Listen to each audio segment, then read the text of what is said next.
I'm Dr. Ryan DeBell from The Movement Fix. This is Movement Fix Monday. We're at CrossFit Illumine in Chicago. We just finished up a workshop, and joining me is none other than Dr. John Rusin. And we just did a podcast recently, actually, and I had the pleasure of having him in attendance today. And what we want to talk about is something, a follow-up on what we discussed in the podcast, which is the importance of horizontal pulling for a CrossFit setting, for a shoulder health kind of consideration. So what I'm going to do is I'm going to pass the mic over to John, and he's going to take me through 2 exercises that we think would be good for most people to be doing, for sure, as well as discuss some of the mechanical reasons behind doing it. So let's do that.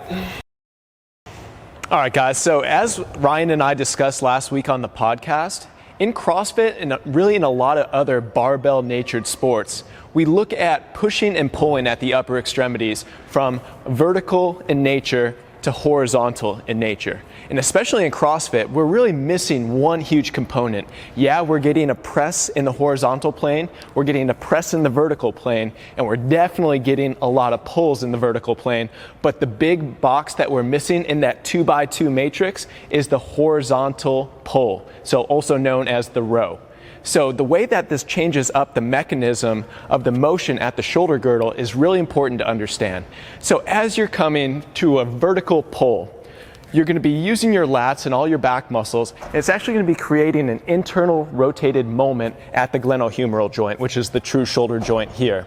So that's not good when we throw a whole lot of volume on it, but having it be part of the sport, we have to deal with it in some sort of way. The way that we do that, the way that we get out of that position, is by bringing the trajectory of the shoulder down into the horizontal plane and using this, an externally rotated moment, to try to negate those 2 things out, to have the shoulder better from a centrated position, but also from a performance enhancement and injury prevention standpoint by targeting some of the other musculature of the upper back.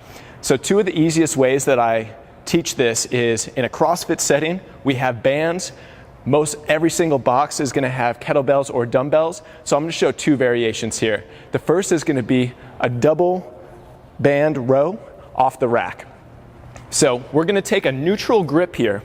You know, some coaches can teach pronated, but for shoulder health, we really just want to get that shoulder joint as centrated as possible. So we're going to take neutral grip here. Your thumbs are going to be in an up position. I want the feet to be in an athletic stance. Canister is going to be active.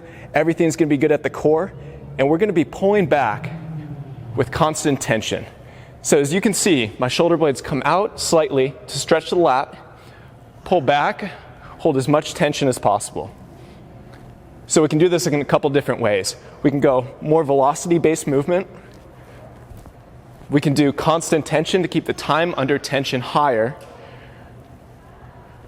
Or we can do accentuated holds, really to just get the tension going at the end range. So that's the first one. We're looking at really using a heavy enough band where you can get kind of near failure at about 8, 12, 15 reps. But an easier way to load up would be to use an actual loading implement. So we're going to move over to the bench here.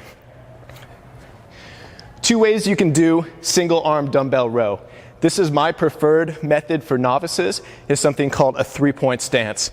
So the first one, contact with the shin at the bench. Your ankle crease is going to be right up on the edge of the bench here to gain more stability. You're going to have this hand down, centrated shoulder position, this leg out to the side. The motion is going to be stabilized. The only segments moving are the shoulder, the thoracic spine, and the shoulder blade itself. So let's go through a couple reps here.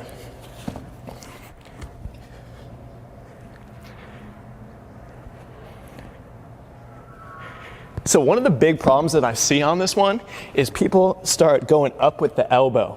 So as we go up with the elbow, you can clearly see my shoulder go into internal rotation. That's what we want to be avoiding here. So the way that we cue this without hitting this is that we're going to have an arcing moment to the row. So as we stretch down, we're going to let the shoulder blade protract out. And as we pull back, it's going to retract back. But you're shooting to hit the dumbbell right on your hip. So you're not cueing the elbow up, you're cueing dumbbell back. And that's going to hold a lot of tension in the lower back. Second one, if this isn't an option, you can get any elevated surface up.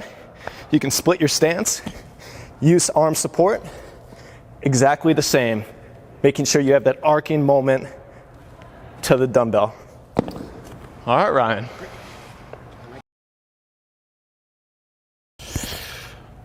Awesome. So adding in the horizontal pull, either the banded row or the dumbbell row, are both great options. And I think that we probably don't see that enough in programming because it's hard to do it like in a Metcon setting. These are more kind of like bodybuilding type movements, but that doesn't mean they're bad movements. They're actually really good movements for strengthening and thinking about, we do so much horizontal pushing. We do so much vertical pulling. Both of those things make you strong like this.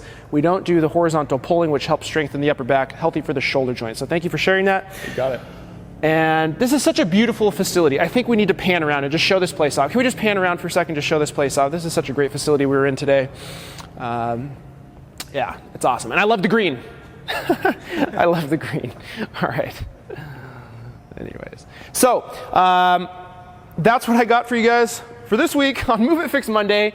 If you don't already follow the Move It Fix on Facebook, make sure to go to facebook.com/the Move It Fix and follow me there. You can also follow me on Instagram at the Move It Fix, and John at Dr. John Rusin. Yep. On Instagram, and I'll make sure to put links to that, you guys, in the video description as well as the blog post, so make sure to check out John's work as well. All right, we'll see you guys next week.